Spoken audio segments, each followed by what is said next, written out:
ये तो कितना तामसी है। ठाकुर जी को कितना अनुचित लगता होगा कि कोई व्यक्ति केवल स्वार्थ के लिए उनके पास आता है।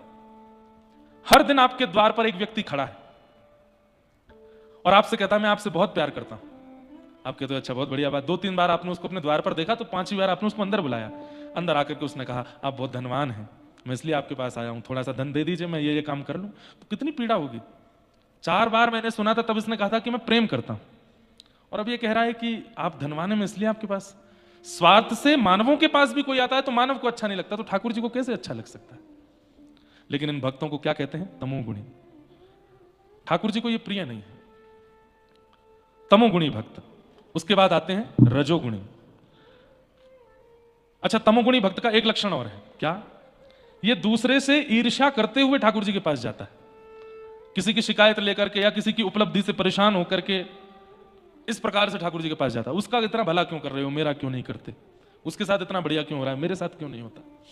इस प्रकार की भावना से जो भजन भक्ति करता है वो तमोगुणी। तमोगुणी का तीसरा लक्षण एक और है, जो केवल अपने मतलब की भक्ति देख करके ठाकुर जी की सेवा में जाता। समझ में आई बात?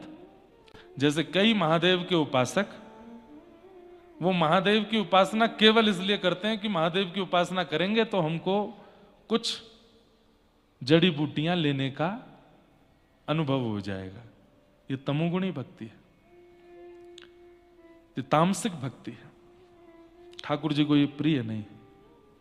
उसके बाद आती है रजोगुणी। कोई आरती की निंदा नहीं है, पर उस आरती का अर्थ हम लोगों ने गलत लगा लिया।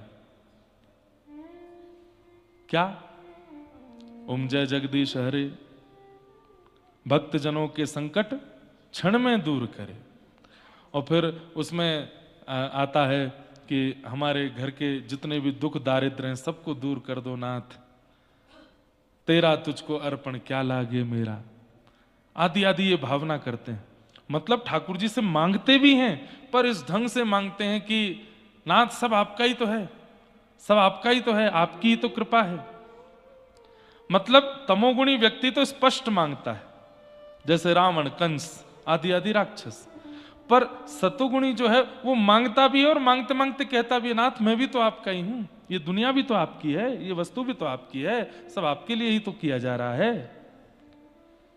ऐसे भक्तों को राजस भक्त कहते हैं। ये भी ठाकुर जी को प्रिय नहीं। तामसिक, राजस, फिर आते हैं सात्विक। सात्विक भक्त कौन से हैं? वो ठाकुर जी से कुछ मांगते नहीं है, पर ठाकुर जी से जाकर के कहते हैं कि नाथ आपकी कृपा बनी हुई है, ये कृपा बनाए रखना। कृपा बनाए रखना ये कामना भी एक प्रकार की कामना है। नाथ बहुत आनंद है जीवन में, कोई दिक्कत नहीं है, बस ऐसे ही बनाए रखना।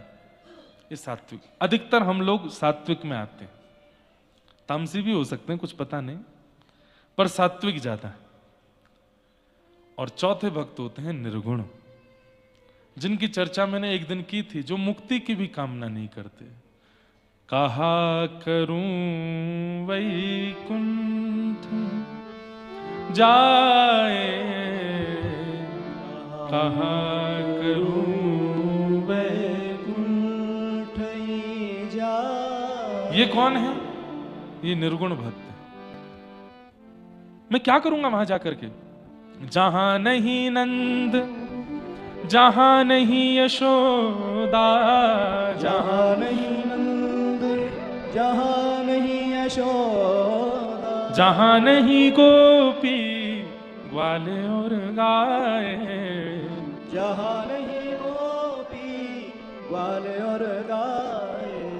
कहाँ करूं वैकुंठ जाए, कहाँ करूं वैकुंठ ही जाए। और अंत में कहते हैं व्रज तज मोरी जाए बलाए। यदि व्रज से बाहर जाना हो तो मेरी अलाएं बलाएं जाएं, मैं तो नहीं जाऊं।